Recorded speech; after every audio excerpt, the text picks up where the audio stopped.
அஸ்ஸலாமு அலைக்கும் வரஹ்மத்துல்லாஹி வபரகாத்துஹு. நபி ஸல்லல்லாஹு அலைஹி வஸல்லம் அவர்களோட வாழ்க்கை வரலாறு பார்த்துக்கிட்டு இருக்கோம். இஸ்லாத்தை ஏற்றதுக்காக எப்படிலாம் பிலால் ரலி முதற்கொண்டு எல்லா சஹாபாக்களும் துன்பப்படுத்தப்பட்டாங்க. இஸ்லாத்துக்காக முதறா உயிர் தியாகம் செய்த பெண்மணி யாரு எல்லாத்தையுமே அல்ஹம்துலில்லாஹ் பார்த்திருக்கோம். இந்த தலைப்புல குறைஷியர்கள் மீண்டும் மீண்டும் ரசூல்லாவை எந்த அளவுக்குலாம் தொல்லை பண்றாங்க அப்படின்றதையும், நபி அவர்கள் மீது எந்த அளவுக்கு அத்துமீறல் நடக்குது அப்படின்றதையும் பார்க்கலாம் இன்ஷா அல்லாஹ். குறைஷியர்கள் என்ன பண்றாங்க, அபுதாலிப்ட அபுதாலிப்பு முகமதை நீ விட்டுரு, அதாவது நாங்க எங்களோட பிள்ளையை உனக்கு தர்றோம், நீ நல்ல முறையில வளர்த்துக்கோ, நீ உன்னுடைய நீ வளர்க்குற இல்லையா முகமத எங்க கிட்ட கொடுத்துரு, நாங்க அவனை கொன்றோம் அப்படின்றத சொல்றாங்க. இந்த அதாவது வலிதோடைய மகன் அமாரான்றவன். அமாரா அபுதாலிப்ட என்ன சொல்றான் அப்படின்னா, அபுதாலிபே இந்த வாலிபர் குறைஷியர்கள்ல ரொம்ப சிறப்பா வளர்க்கப்பட்ட ஒரு அழகிய வாலிபர், அவனுடைய சகல உரிமைகளுமே உமக்கு உரியது. இந்த இந்த இவரை உமக்கு மகனா வச்சுக்கிட்டு உமது மார்க்கத்திற்கும் உங்களுடைய மூதாதையர் மார்க்கத்திற்கும் முரண்பட்டு நடக்கிறாங்க இல்லையா, முகமதை எங்க கிட்ட கொடுத்துரு, சோ முகமதை நாங்க கொலை செய்யறோம் அப்படின்றத சொல்றாங்க. அதுக்கு அபுதாலிப் என்ன பண்றாங்க, மிகுந்த கோபத்தோட அல்லாஹ்வின் ஆணையாக இது ஒருபோதும் நடக்காது அப்படின்றத கூறுறாங்க. அல்லாஹ் மீது ஆணையாக இது ஒருபோதும் நடக்காது. உமது கூட்டத்தினர் உமக்கு நீதமான ஒரு முடிவை தானே கூறியிருக்காங்க, ஏன் நீ இப்ப ஒத்துக்கொள்ள மாட்டேங்கிற அப்படின்றத அபுதாலிப் கிட்ட அப்துல் மனாபுடைய கொள்ளு பேரர் முதியும் இப்போ அதி அப்படின்றவங்க கேக்குறாங்க. அதுக்கு அபுதாலிப் என்ன சொல்றாங்க அப்படின்னா, அல்லாஹ்வின் மீது ஆணையாக நீ எனக்கு நீதம் காட்டல, நீ என்னை கைவிட்டுட்டு எனக்கு எதிராக இந்த கூட்டத்தினரை தூண்டி விட்டுக்கிட்டு தான் இருக்க, அவர்களுக்கு நீ உதவி செய்யதான் விரும்புற, நீ செய்யறத செஞ்சுக்கோ அப்படின்றத சொல்றாங்க. அபுதாலிப் கேக்குறாங்க, நீ நீ உன்னுடைய கூட்டம் ஒரு குழந்தைய என்கிட்ட ஒப்படைக்கும், அதை நான் பாலூட்டி சீராட்டி வளர்க்கணும், நான் முகம்மதை உங்கள்ட்ட கொடுத்தா நீங்க கொலை செய்வீங்களா, அல்லாஹ்வின் மீது ஆணையாக இது ஒருபோதும் நடக்கவே நடக்காது அப்படின்றத அபுதாலிப் ரொம்ப தெளிவா சொல்லிடுறாங்க. அபுதாலிப் இந்த மாதிரிலாம் நடந்துகிட்டதை பார்த்து நபி ஸல்லல்லாஹு அலைஹி வஸல்லம் அவர்களோட அழைப்பு பணியை முடக்கிடணும் அப்படின்னு தான் அந்த குறைஷியர்கள் எல்லாருமே என்ன பண்றாங்க, பாடுபட்டுக்கிட்டு இருக்காங்க. ஆனா அல்லாஹ் தாலா என்ன பண்றான், அபுதாலிப் மூலியமா ரசூல்லாவுக்கு உதவி செய்த வண்ணமா தான் இருக்கான். இந்த முயற்சிகள் எல்லாமே தோல்வியுற்ற குறைஷியர்கள் என்ன பண்றாங்க அப்படின்னா, நபி ஸல்லல்லாஹு அலைஹி வஸல்லம் அவர்கள் அபுதாலிப்பை விட்டு தானா விலகிக்கொள்ளணும் அப்படின்ற சூழ்நிலையை உருவாக்கணும்ன்றத ரொம்ப திட்டமிட்டுக்கிட்டு இருக்காங்க. நபி அவர்கள் மீது அத்துமீறல் ரொம்ப நாளுக்கு நாள் ஜாஸ்தி ஆகிக்கிட்டே தான் போகுது. ரசூல்லா நபித்துவம் அருளப்பட்டு அழைப்பு பணியை தொடங்குற வரைக்கும் குறைஷியர்கள் என்ன பண்ணாங்க, முகமது நபி ஸல்லல்லாஹு அலைஹி வஸல்லம் அவர்களை ரொம்ப ஒரு மதிப்புக்குரிய நபராகவே கருதிக்கிட்டு இருந்தாங்க. ஏன்னா ரசூல்லா ஒரு வியாபாரம் செஞ்சாங்க அப்படின்னா அதுல உள்ள ஒரு உண்மைத்தன்மையை சொல்லிதான் செய்வாங்க. ஒருத்தவங்களுக்கு உதவி செஞ்சாங்க அப்படின்னா அதுல உள்ள எந்த விதமான கைமாறையுமே எதிர்பார்க்க மாட்டாங்க. அந்த மாதிரி நிறைய குணாதிசயங்களோட அவங்க என்ன பண்ணியிருக்காங்க, குறைஷியர்களுக்கு மத்தியில வளர்ந்திருக்காங்க. குறைஷியர்களும் நல்ல விதமான முறையில தான் அவங்க என்ன பண்ணிருக்காங்க, ஒரு மதிக்கத்தக்க நபராகவே கருதி வந்திருக்காங்க. ஆனா இன்னைக்கு நபித்துவம் அவங்களுக்கு அருளப்பட்டிருக்கோ, அன்னையில இருந்து குறைஷியர்களை தன்னுடைய விரோதமாவும் ஒரு குரோதியாவும் தன்னுடைய எதிரிய பாக்குற மாதிரிதான் ரசூல்லா பார்த்திருக்காங்க. அழைப்பு பணியை தொடங்குவதற்கு முதல்லயே என்ன பண்ணிருக்காங்க அப்படின்னா, ரசூல்லாவுக்கு என்னைக்கு இந்த வகை அவங்க அழைப்பு பணியை தொடங்குறாங்களோ அதுக்கு இருந்து என்ன பண்ணிருக்காங்க அப்படின்னா, குறைஷிகளோட தலைவர் இருக்காங்க இல்லையா, அபுலஹப கடும் பகையை தான் ரசூல்லா மீது காட்டிக்கிட்டு வந்திருக்கான். நபி ஸல்லல்லாஹு அலைஹி வஸல்லம் அவர்களுக்கு நபித்துவம் கிடைக்கிறதுக்கு முன்னாடியே தங்களுடைய மக்கள்கள் இருக்காங்க இல்லையா, ருக்கையா அண்ட் உம்மு குல்தும் ரலி, அவங்க அபு லஹபுடைய மகன்களான உத்துபா மற்றும் உதைபாவுக்கு மனம் முடிச்சு கொடுத்திருக்காங்க. இந்த ஏகத்துவ பிரச்சாரத்தை எப்ப தொடங்குனாங்களோ அப்பவே இந்த அபுலஹப் என்ன பண்ணிருக்கான், மகன்களை ரொம்ப வற்புறுத்தி அந்த 2 பேரையும் விவாகரத்து செய்ய முற்படுத்தியிருக்கான், விவாகரத்து செஞ்சும் வச்சிருக்கான். இது இப்னு ஹிசாம்லயும் பதிவாயிருக்கு. நபி ஸல்லல்லாஹு அலைஹி வஸல்லம் அவர்களுடைய 2வது மகனாக அப்துல்லாஹ் சிறு வயதிலேயே மரணம் அடைஞ்சிட்டாங்க. இந்த செய்தியை கேட்ட உடனே அபுலஹபுக்கு ஒரு மட்டில்லாத ஒரு மகிழ்ச்சி ஏற்படுது. தனது தோழர்கிட்ட போய் என்ன சொல்றாங்க, முகமது வந்து சந்ததியற்றவன் ஆயிட்டான், அவனோட மகன் வந்து இந்த மாதிரி மவுத் ஆயிட்டான் அப்படின்ற சுப செய்தியை வந்து பெற்றுக்கோங்க அப்படின்றத கூறுறா. தப்சீர் இப்னு கசீர்லயுமே இது வந்து பதிவாயிருக்கு. ஹஜ்ஜுடைய காலங்கள்லயும் கடை தெருக்கள்லயும் போய் அபுலஹப் வந்து என்ன பண்ணுவான், ரசூல்லாவுக்கு பின்னாடி இருந்து ரசூல்லாவை சுற்றி வர்றவங்கள்ட்ட வந்து அவன் வந்து பொய்யன், முகமது வந்து ஒரு பொய்யரு அப்படின்றதெல்லாம் வந்து அவங்கள பத்தி நிறைய வந்து குறைகளா சொல்லுவான். அது மட்டும் இல்லாம ரசூல்லாவுக்கு ரத்தம் சுற்ற வரைக்கும் அவங்களோட பிறடியில வந்து பொடி கற்களால வந்து அடிச்சுக்கிட்டே இருப்பானா. அது இவன் தான் எப்படின்னு பார்த்தா அபுலஹபோட மனைவி இருக்கா பாருங்க, அபு சுஃபியானோட சகோதரி உம்மு ஜமீல. அவ வந்து ரசூல்லாவுக்கு நோய்வினை குடிப்பதிலையும் தனது கணவனுக்கு வந்து குறைஞ்சவளும் கிடையாது, சளைச்சவளும் கிடையாது. ரசூல்லா வந்து நடந்து ஒரு பாதையில போறாங்க அப்படின்னா அந்த பாதை ஃபுல்லாமே என்ன பண்ணுவான்னா முட்களை வந்து நிறைச்சு போட்டிருப்பான். கால் குத்தட்டும், நல்லா ரத்தம் வரட்டும் அப்படின்றத. போற பாதையில மட்டும் கிடையாது, அவங்களோட வீட்டு வாசல்லையும் போய் அந்த முள்ள போய் போட்டு வச்சிருவாளாம். இந்த ரொம்ப கெட்டவளாதான் இவ இருந்திருக்கா. ரொம்ப கெட்டவளா இருந்த இவ எந்நேரமும் ரசூல்லாவை வந்து ஏசி பேசிக்கிட்டே தான் இருந்திருக்கா. நிறைய பொய்களை வந்து பரப்பிக்கிட்டே இருந்திருக்கா. ரசூல்லாவுக்கு வந்து இவ வந்து அவங்களுக்கு எதிரா வந்து குழப்பம் விளைவிக்கிறதுல இவளை போல ஒரு ஆளே கிடையாது அப்படின்ற அளவுக்கு குழப்பங்கள் வந்து நிறையவே வந்து செஞ்சுக்கிட்டே இருந்திருக்கா.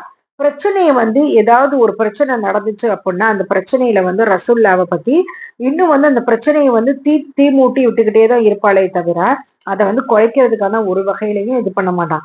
அல்லாஹ் தஆலா அல் குர்ஆன்ல என்ன பண்ணிருக்கான் அவளை பத்தி, ஹம்மா லாத்தல் ஹத்தப், அதாவது விறகை சுமப்பவள் அப்படின்றத வர்ணிச்சிருக்கான்.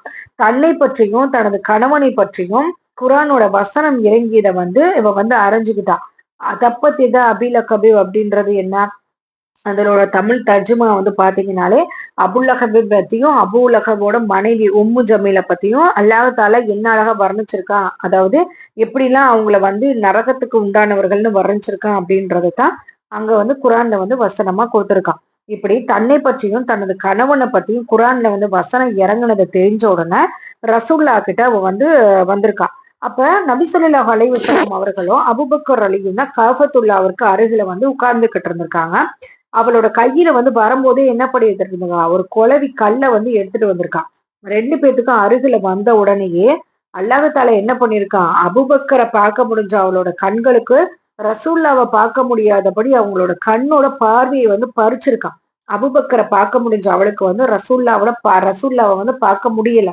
அபூபக்கர் கிட்ட கேக்குறா, அபூபக்கரே உமது தோழர் எங்க அப்படின்றத கவிதைகள்ல வந்து ஏசுறான். உமது தோழர் வந்து என்னை வந்து கவிதைகளால ஏசுறாரு, நான் கவிதையில வந்து அவங்க வந்து திட்டுறேன். அவ வந்து முகமது வந்து இப்ப இருந்தான் அப்படின்னா நான் வந்து அவரை பார்த்தேன் அப்படின்னா குளவியாலேயே கல்ல வந்து இந்த குளவி கல்லாலேயே வாயில வந்து அடிப்பேன் அப்படின்றத நீ தெரிஞ்சுக்கோ அப்படின்றத சொல்றான். அல்லாஹ்வின் மீது ஆணையாக எனக்கு நன்றாவே கவி பாட தெரியும் அப்படின்னு கூறி பின் வரக்கூடிய கவிதைகளை வந்து படிக்கிறான். இழிவுக்குரியவரைத்தான் நாங்கள் ஏற்க மறுத்தோம், அவரது கட்டளையை புறக்கணித்தோம், அவருடைய மார்க்கத்தையும் வெறுத்தோம் அப்படின்னு சொல்லிட்டு அவன் என்ன பண்ணிடுறா, திரும்பி சென்றா.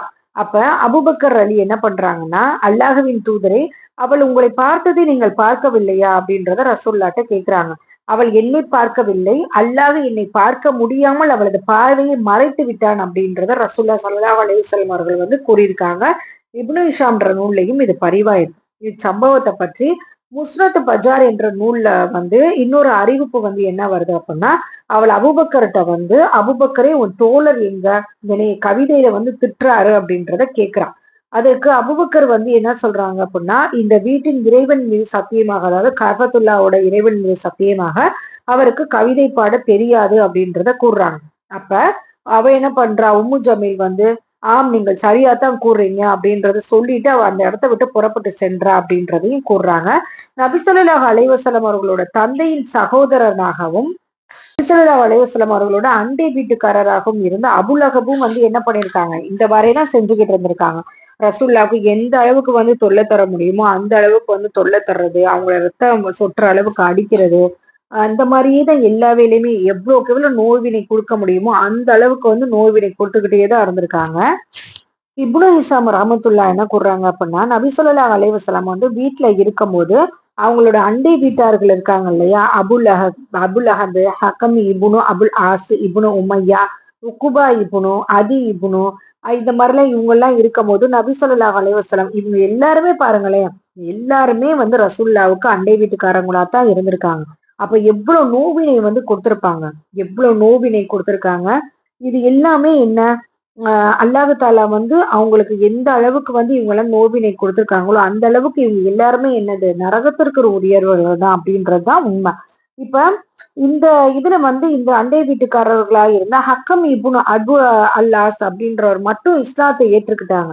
மற்ற யாருமே வந்து இஸ்லாத்தை ஏற்றுக்கொள்ளவே இல்லை. தொழுது கொண்டு இருக்கும் போது ஆட்டோட குடல்ல வந்து என்ன பண்ணுவாங்க, நபி ஸல்லல்லாஹு அலைஹி வஸல்லம் அவர்களோட மேல வந்து தூக்கி வீசுவாங்க. அவங்க வந்து அந்த தொழுதுகிட்டு இருந்த போது அவங்க தூக்கி வீசுறதுல அவங்க எழுந்திருக்கவே முடியாத அளவுக்கு அவ்வளவு அவங்கள வந்து சித்திரவதை பண்ணியிருக்காங்க. நபி ஸல்லல்லாஹு அலைஹி வஸல்லம் அவர்கள் வந்து தன்னோட வீட்டுல வந்து சட்டியை வந்து ஒரு சமைக்க வைக்கிறாங்க அப்படின்னா அதுல வந்து ஆட்டு குடலை வந்து போடுவாங்க. இதற்காகவே இவர்களுக்கு வந்து தன்னை வந்து மறைச்சு கொள்ளணும் அப்படின்றத வந்து ஒரு சுவரை வந்து நபி அவர்கள் வந்து தன்னோட வீட்டுல வந்து எழுப்பினாங்க. ஒரு சுவரை வந்து ஏற்படுத்தி கொண்டார்கள். இவர்கள் வந்து இந்த அசுத்தங்கள் எல்லாம் தூக்கி எறியும் போது அதை வந்து குச்சியால எடுத்து தனது வீட்டு வாசல்ல நின்ற வண்ணம் வந்து அப்துல் மனாஃபின் குடும்பத்தாரே, இதுதான் நீங்க வந்து உங்களோட அண்டை வீட்டாருடைய மேற்கொள்ளும் ஒழுக்கமா அப்படின்னு கேட்டு அதை போய் ஒரு ஓரமா போய் வீசிட்டு வருவாங்களாமா. உக்மா உக்பா இப்னு அபு முய்யித் வந்து விஷமத்தனத்துல வந்து ரொம்ப ரொம்ப எல்லை மீறிதான் நடந்திருக்காங்க.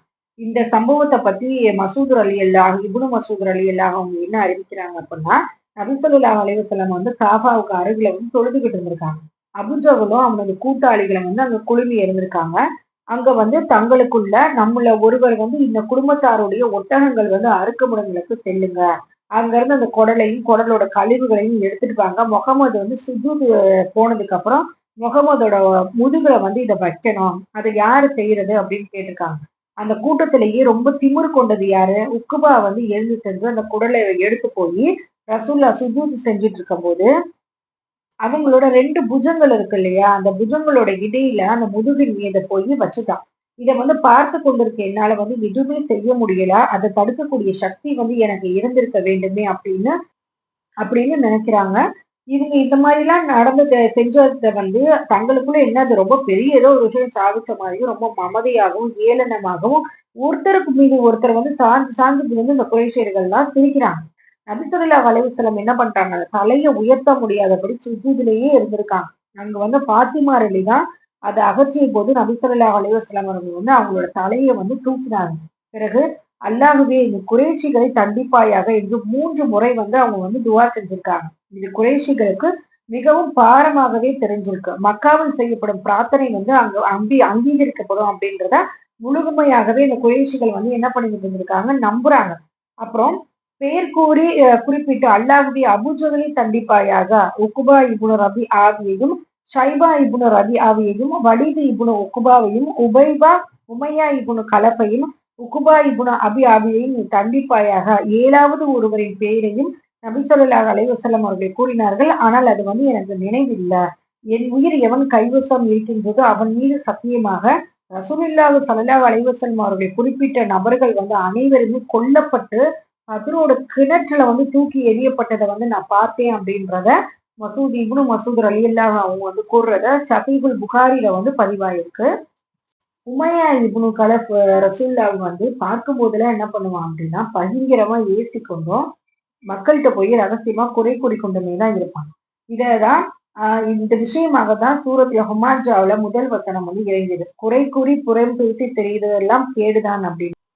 குறை கூறி புறம் பேசி திரிபவர்களுக்கெல்லாம் கேடுதான் அப்படின்றத அல்லாஹ் தஆலா அல் குர்ஆன்ல 104வது அத்தியாயத்துல 1வது வசனமா வச்சிருக்கான். இப்னு ஹிஷாம் ரஹ்மத்துல்லாஹ் என்ன கூறுறாங்க அப்படின்னா, ஹுமாஜா என்ற அப்படின்னா பகிரங்கமாக ஒருவரை ஏசுபவன், கண் சாடையில வந்து குத்தலா பேசுறது, லுமஜா அப்படின்றது மக்களை பற்றி ரகசியமா குறைகளை வந்து பேசுறது. உமையாவோட சகோதரன் வந்து உபை இப்னு கலப் வந்து உக்பாட்ட வந்து நோவினை அளிக்கிறதுல ஒரே அணியா தான் இருந்திருக்காங்க. ஒரு முறை உக்பா வந்து நபி ஸல்லல்லாஹு அலைஹி வஸல்லம் அவங்களோட அருகில அமர்ந்து ஒரு சிலவற்றை வந்து செவிமடுத்திருக்கான். இது உபைக்கு தெரிய வந்ததுட உக்பாவை வந்து ரொம்ப கடுமையா வந்து கண்டிச்சிருக்கான். நபி ஸல்லல்லாஹு அலைஹி வஸல்லம் அவங்கள்ட்ட போய் நீ நின்று முகத்துல வந்து எச்சியை துப்பிட்டு வா அப்படின்றத என்ன பண்ணிருக்கான், ஒரு உத்தரவை வந்து போய் அனுப்பிச்சிருக்கான். உபை இப்னு கலப் வந்து ஒரு முறை மக்கள் போன எலும்புகளை நொறுக்கி பொடி பொடியாக்கி நபி ஸல்லல்லாஹு அலைஹி வஸல்லம் அவங்களோட காதுல வந்து ஊதியிருக்கானாம். அல்லாஹ் தஆலா அல் குர்ஆன்ல நபியே எடுத்ததற்கெல்லாம் பொய் சத்தியம் செய்யும் அந்த அற்பமானவனுக்கு நீங்கள் வழிபடாதீர்கள். அவன் எப்பொழுதும் புறம் பேசி குற்றம் கூறி கோள் சொல்வதையே தொழிலாக கொண்டு தெரிபவன். அவன் எப்போதுமே நன்மையான காரியங்களை தடை செய்யும் வரம்பு மீறிய பெரும்பாவி கடின சுபாவம் உள்ளவன். இதற்கு மேலாக அவன் மக்களிலும் ஈனன் அப்படின்றத 68வது அத்தியாயம் அல்லாஹ் தாலா 10 முதல் 13 வரை வசனங்கள்ல வந்து சொல்லியிருக்கான். அபூஜஹல் வந்து சில சமயம் ரசூலுல்லாஹ்ட்ட வந்து திருமறையில உள்ள வசனங்களை வந்து செவி மடுத்துட்டு சொல்லியிருக்கான். ஆனா நம்பிக்கை கொள்ளவோ அடிபணியவோ மாட்டேன் அப்படின்றத உறுதியா இருந்திருக்கான். ஒழுக்கத்துடனும் அச்சத்துடனும் நடந்து கொள்ளவும் மாட்டான். தனது சொல்லால நபி ஸல்லல்லாஹு அலைஹி வஸல்லம் அவர்களுக்கு வந்து நோய்வினை அளிப்பதிலும் அல்லாஹ்வுடைய வழியிலிருந்து பிறரை வந்து தடுக்கிறதுலயும் தான் அவன் வந்து குறியா இருந்திருக்கான். தனது இச்செயலை வந்து புகழ்ந்து பேசுவதற்குரிய நற்காரியம் அப்படின்றதையும் ரொம்ப அகந்தையோடையும் மமதையோடையும் தான் இதை வந்து சொல்லுவான். நான் இந்த மாதிரிலாம் பண்ணணும், நான் வந்து முகமதுக்கு வந்து இவ்வளவு கெடுதல்லாம் பண்ணேன் அப்படின்றத. அல்லாஹ் தஆலா இது குறித்து திருமறை வசனங்கள்ல அவனோ அல்லாஹ்வுடைய வசனங்களை உண்மையாக்கவும் இல்லை, தொழவும் இல்லை. ஆயினும் அவன் அவற்றை பொய்யாக்கி வைத்து தொழாததும் விலக்கி கொண்டான். பின்னர் கர்வம் கொண்டு தன் குடும்பத்தினருடன் தன் வீட்டிற்கு சென்று விட்டான் அப்படின்றத கூறியிருக்காங்க. அதாவது என்னன்னா, எல்லா வசனங்களையும் இல்ல. சில வசனங்கள்லாம் காதுல வாங்கியிருக்கான். ஆனா எதுவுமே கண்டுக்காத மாதிரியும், அப்படிலாம் கிடையாது. அல்லாஹ்லாம் வந்து அந்த ஒருவன்லாம் வழிபடக்கூடியவன்லாம் கிடையாது. முகமது வந்து தீர்க்கதரிசியும் கிடையாது. அப்படின்றதுல அவன் உறுதியா தான் இருந்திருக்கான். அதே மாதிரி ரசூல்லா வந்து காபத்துல்லால தொழுகிறத பார்த்தாலும், நான் வந்து இதுல வந்து உன்னை தொழுகக்கூடாதுன்னு தடுக்கலையா? அப்படின்றதெல்லாம் பத்தி கேட்பான் அபூலஹப். அந்த அளவுக்கு வந்து இருக்கு. அபூலஹப்ப பத்தி நிறைய வசனங்களையும் அல்லாஹ் தஆலா வந்து இறக்கி வச்சிருக்கான். ஆகவே தன் உதவிக்காக தன் சபையோரை அழைக்கட்டும், நாமும் அவனை நரகத்திற்கு அனுப்ப நரகத்தின் காவலாளிகளை அழைப்போம் அப்படின்றதுதான் அல்லாஹ் தஆலா குர்ஆன்ல வந்து கூறியிருக்கான். மற்றொரு அறிவு நபி ஸல்லல்லாஹு அலைஹி வஸல்லம் வந்து இந்த அபூலஹபோட கழுத்தை பிடிச்சு உலுக்கி உனக்கு கேடுதான் கேடுதான் உனக்கு கேட்டிற்கு மேல் கேடுதான் அப்படின்ற குர்ஆனோட வசனங்களையும் ஓதி காமிச்சிருக்காங்க. அதுக்கு வந்து அபூலஹப் வந்து அது சரி, அல்லாஹ்வுடைய விரோதியாகி அவன் வந்து முகமது என்னையா நீ எச்சரிக்கிற, நீயும் சரி உன்னுடைய இறைவனும் சரி என்னை ஒன்றுமே செய்ய முடியாது. மக்காவில் இரு மலைகளுக்கு இடையில் நடந்து செல்பவர்களில் நானே மிக பலசாலி அப்படின்றத கூறியிருக்கான். இவ்வளவு கஷ்டங்களையும் ரசூல்லாவுக்கு கொடுத்து இவ்வளவு பெரிய பாதிப்புகள் எல்லாம் உண்டாக்குனதுக்கு அப்புறம் தான் ரசூல்லாவும் சஹாபா பெருமக்களும் நம்ம கிட்ட இஸ்லாத்தை வந்து இவ்வளவு அழகான முறையில சேர்த்திருக்காங்க. அல்லாஹ் போதுமானவன். எம்பெருமான் ரசூல்லா ஸல்லல்லாஹு அலைஹி வஸல்லம் அவர்களுக்கு வசீலா எனும் சிறப்பு அந்தஸ்தையும் மஹாமுன் மஹ்மூன் எனும் வாக்களித்த இடத்திலும் அல்லாஹ் சுப்ஹானஹு வ தஆலா எழுப்புவானாக. இன்ஷா அல்லாஹ் வரக்கூடிய அடுத்த வாரங்கள்ல அடுத்த பதிவுகளை இன்ஷா அல்லாஹ் பார்க்கலாம். இதே போல தொடர்ந்து ரசூல்லாவுடைய வாழ்க்கை வரலாறுகளையும் இன்னும் பிற பாடங்களையும் தெரிந்து கொள்வதற்காக நம்மளுடைய சேனலை சப்ஸ்கிரைப் பண்ணிக்கோங்க. உங்க ஃப்ரெண்ட்ஸ் அண்ட் ஃபேமிலிக்கும் ஷேர் பண்ணுங்க. அஸ்ஸலாமு அலைக்கும் வரஹ்மத்துல்லாஹி வபரகாத்துஹு.